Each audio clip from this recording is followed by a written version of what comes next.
Hello, Sonia Barrett here once again. And yes, back for another little chit chat.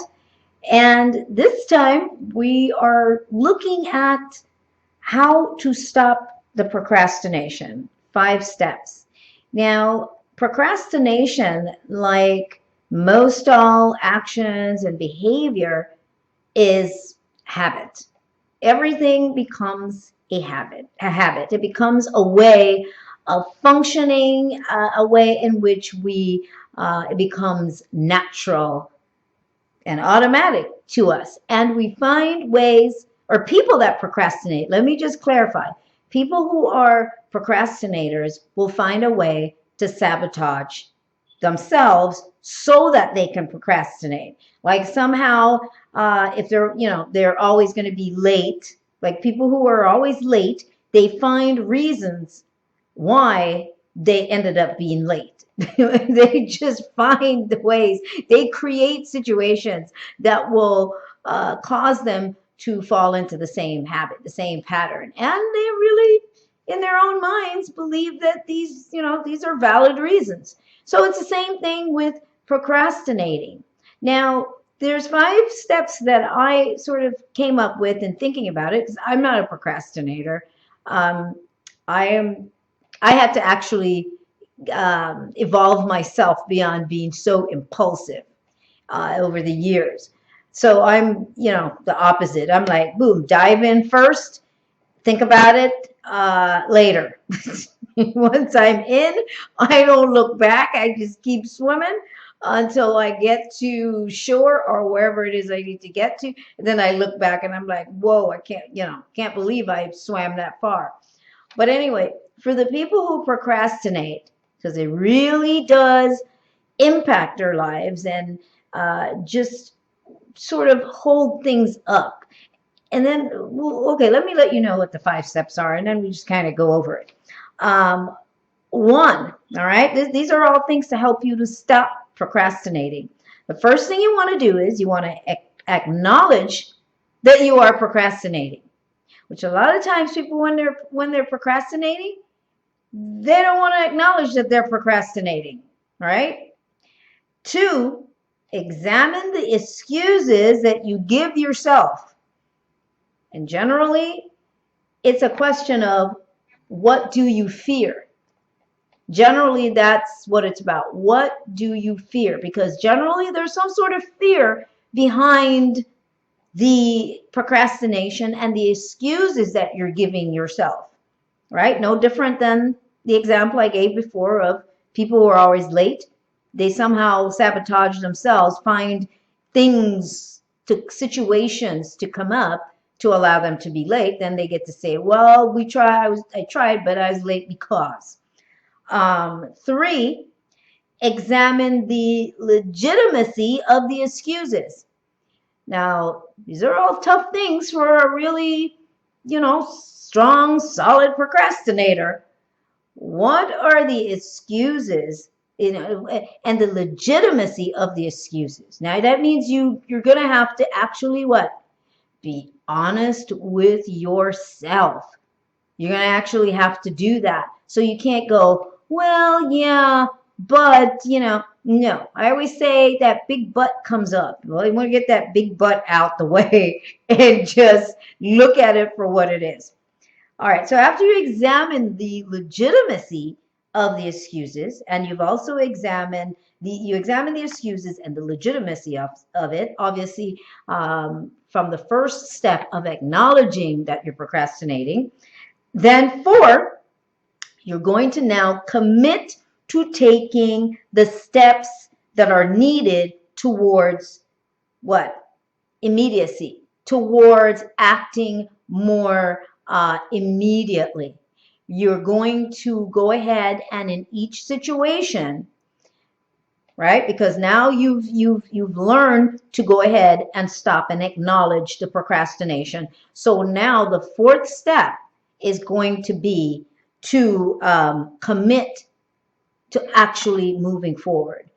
You're going to run through probably, quick, the fears or the excuses. All that happens very quickly. Once you start getting used to doing this, it comes very quickly. boom, boom, boom, runs through your mind about the excuses and the legitimacy of it, then you think to yourself, okay, I'm throwing caution to the wind, and I'm going to move forward on it. I'm not going to drag my feet anymore. Why am I dragging my feet? You should already know that. I'm going to move forward. All right. I'm going to face my fears about whatever it is that I've been procrastinating about. All right. And then 5, take notice each time this happens. Each time this happens. And then you're just going to repeat these same steps all over again. That's all you're going to do. You're going to repeat the same steps all over again. You're going to go 1 through 5. And it's not that you're going to try to tackle all of them at the same time, but as each situation comes up and you acknowledge each situation, then you're going to take steps to go ahead and start changing that. And what will happen is this: it will become a habit. Like everything else, it will become a habit where you stop procrastinating. I've certainly, there's so many things in my life that were habits, were habitual, behavior. And I took steps, and I had to, I reconditioned my mind and started to do what I needed to do until that has become a habit. Those things have become a habit in the sense of how I now operate. Don't operate, the way I used to in these, based on these certain things, and that's just a choice. That was an acknowledgement, a truth. I was able to be honest with myself about my behavior, or about how I reacted or responded in certain situations, and just made a conscious effort. So when someone says, well, I can't help it, yes, you can. Yes, you can. That's the excuse right there. What do you mean you can't help it? You break that down. What does that mean? What does that actually mean when you say, I can't help it? So you would rather sit with the excuse of, I can't help it, but then you're going to complain about things that aren't happening in your life the way you want them, you would like them to happen. So what do you have? You just have dreams.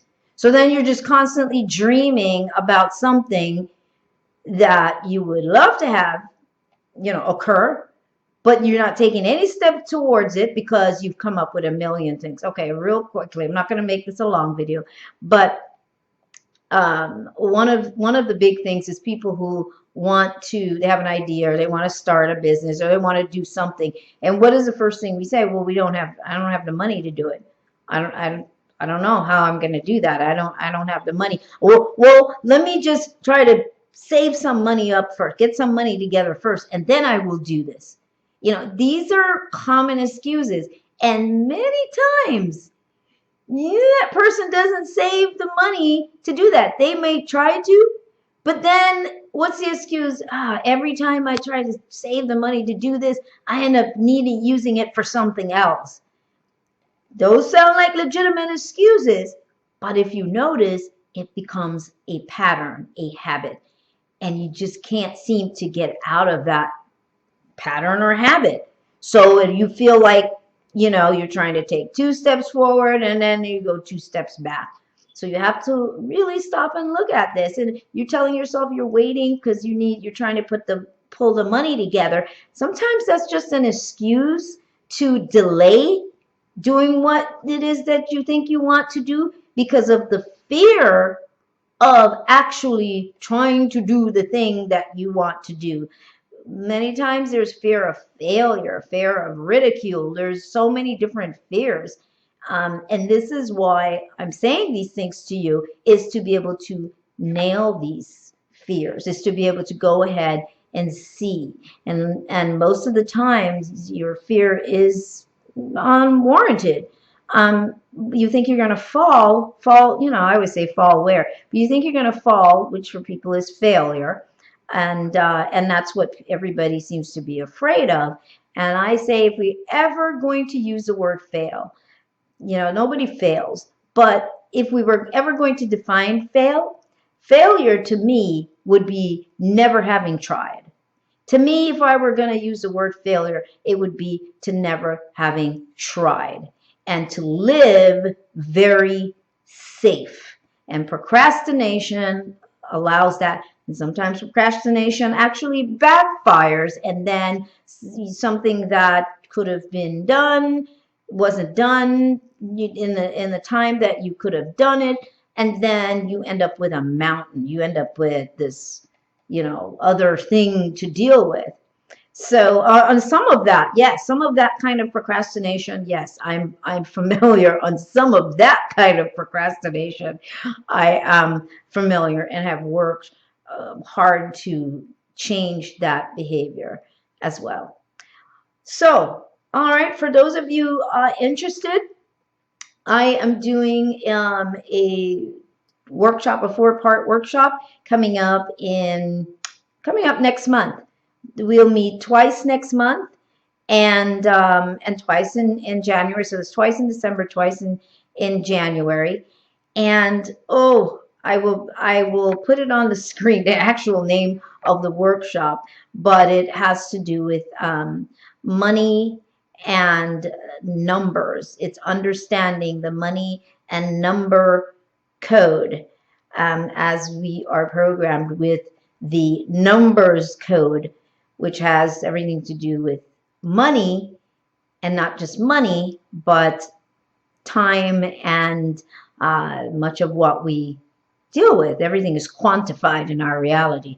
And most of that quantifying is illusion based, because everything is illusion, but it's based on some sort of construct, some sort of programmed behavior, once again, some sort of programmed identification. And it's to be able to understand those concepts. Anyway, you can find out more about that webinar. It's a workshop, but it is a webinar, which means no matter where you are in the world, you can attend.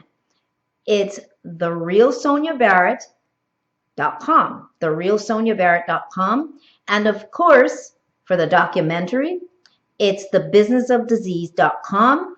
You can watch it pay-per-view on my website right now. For $6, you can get on there and watch it. All those who kept asking, when we'll be able to see it, when will we be able to see it? Well, now you can see it, and you can also order it in advance. The DVD, which they're being mailed out December 1st, DVD, and the book, Health and Inside Job and Outside Business, which is a supplement to the film. All of that, thebusinessofdisease.com to find out more.